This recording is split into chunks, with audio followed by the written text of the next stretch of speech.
The most significant military clash of the early years of the Cold War was the Korean War. And in some ways, it is putting to the test the policies of NSC 68, containment, and some of the other ideas that we've talked about. Just to give you a little bit of background to the outbreak of the war in Korea. The previous year, in 1949, China had fallen to communism. Now, China had been involved in a civil war for several years, going all the way back to the World War II era.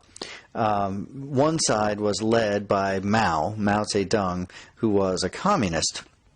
The other was led by Chiang Kai-shek, who had the support of the United States. And so for several years, Truman and the United States supported Chiang Kai-shek in what proved to be an increasingly losing battle against the communists and Mao. And in 1949, Mao succeeded in winning the whole of China. This was referred to in the American press as the fall of China, and it was a devastating event for the presidency of Harry Truman, who was perceived as not having done enough to help prevent the fall of China to communism, although in all likelihood this was not something that could have been prevented. And so an idea that was beginning to gain circulation at that time was the thought of the domino theory, that if communism is spreading, that one nation will fall, and that leads to the next and the next and the next. And so if China is the first domino, then we have to be very vigilant and watching for other places where communism might spread, particularly nearby. And so if you look at the map on the right and note that China is very much hovering over Korea. And so when things begin to flare up in Korea, the United States grows very concerned. And if the domino theory is at work, then this could be the next domino to fall. So what happened in Korea? Well, after World War II, Korea was divided, much the same way that Germany was divided and a number of other places, with the northern part falling under Soviet influence and the southern part under American influence. Now, the two sides, there were disagreements going back a long ways between these two geographic regions. And so there are a number of historians who argue that this was simply a civil war between North and South, much like the American Civil War between North and South, and that there was no external influence that was really critical to this clash. China, Soviet Union, the United States, none of them really needed to be involved. But in the Cold War atmosphere that we've been discussing, and with NSC 68 sitting on his desk, with China right there, the Soviet Union bordering on North Korea as well, the influence of all of these other nations was palpable in this clash. In 1950, North Korea invaded South Korea. And again, this appears from the outside to be communism on the march. And so the United States very rapidly had to make decisions about what we were going to do.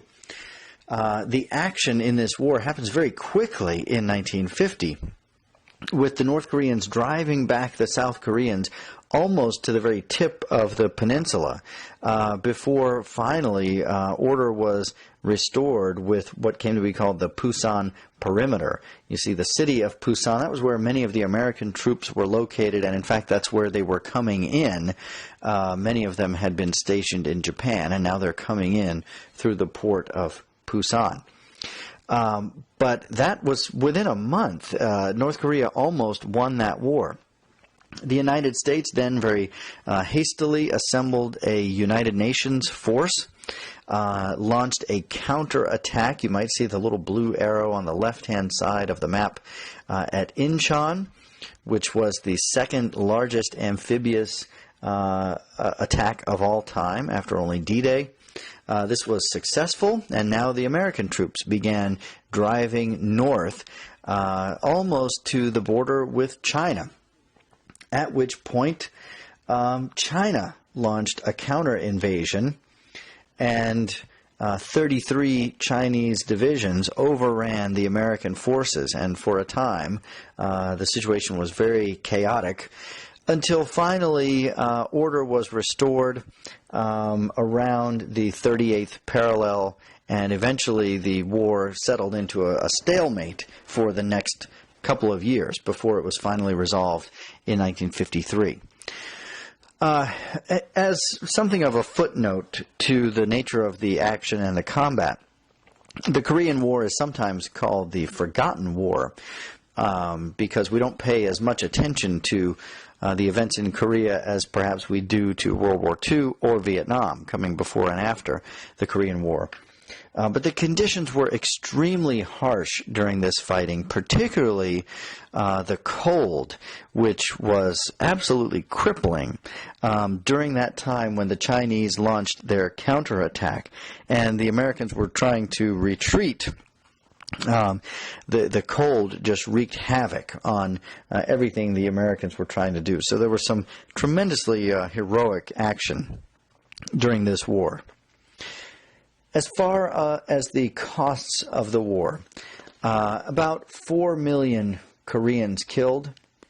It is their civil war. I mean, that's a huge number, but it is fought on their soil. Nearly 1 million Chinese killed, about 52,000 Americans killed, and the war cost about $20 billion. So to consider this the forgotten war, we are overlooking some dramatic impact of the war itself. And here we see some of that dramatic impact. This is a picture from your textbook. It just shows a soldier who is grieving for one of his fallen comrades and being comforted by another of the soldiers there. And again, the conditions were very, very harsh during this war. So it may have been relatively short-lived, with the bulk of the action taking place over just a few months in 1950. Nonetheless, for those who fought the war, it had a very profound and dramatic impact.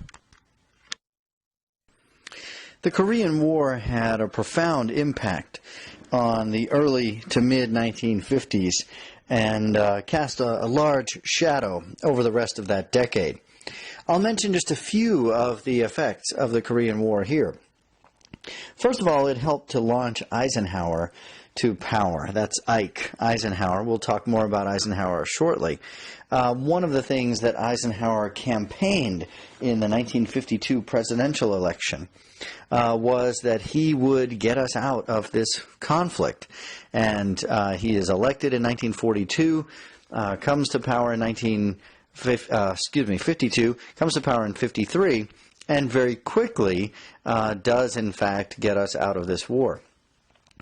The Korean War also fueled fear of communism on the home front, known as McCarthyism, which we'll be talking about shortly on the home front. The fact that we are fighting this war against communism abroad only heightened the urgency to protect ourselves against communists at home.